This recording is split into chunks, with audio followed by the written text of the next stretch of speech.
Hello Scorpio, thank you for joining me for your weekly forecast for week commencing the 29th of January. This week begins with a tete-a-tete. Now this is between Mercury, the planet of communication, of distribution, of ideas, of intellect, with Uranus, the planet of freedom.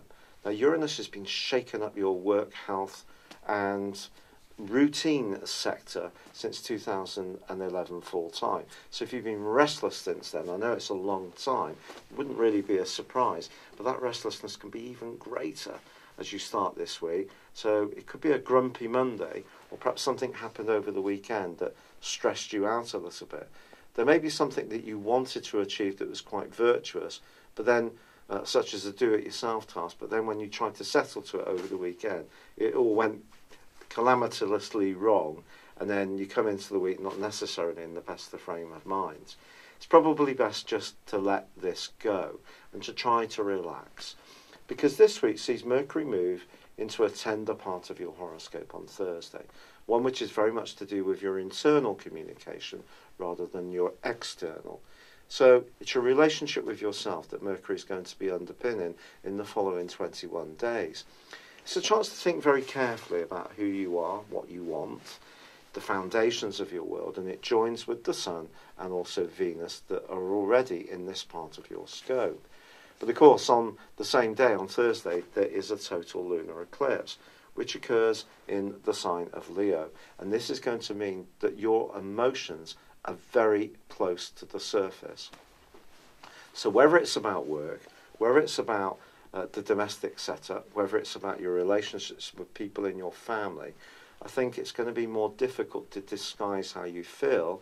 But even so, Mercury in the fourth house can actually see us a bit diffident about saying how we really feel about things. And of course, you can be intensely private about things that you're passionate about.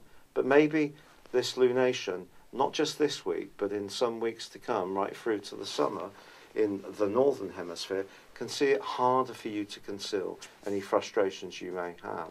And perhaps it's all about wanting to get something better at the base of your world. A home, an environment, a relationship, a lifestyle that makes you feel comforted and nurtured.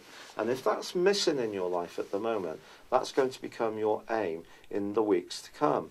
If you're pretty lucky and that's already an element of your life, then it could be you're going to want to remodel it in some way, come up with some new ways of doing things.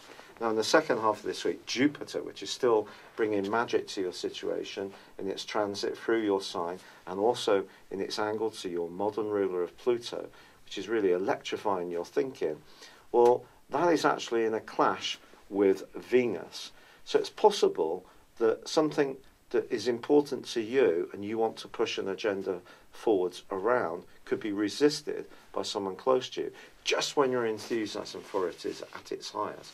But remember what I said, legendarily discreet, or sometimes holding your feelings close to your chest. This particular lunation may see you need to let go and tell someone pivotal in your world exactly how you feel.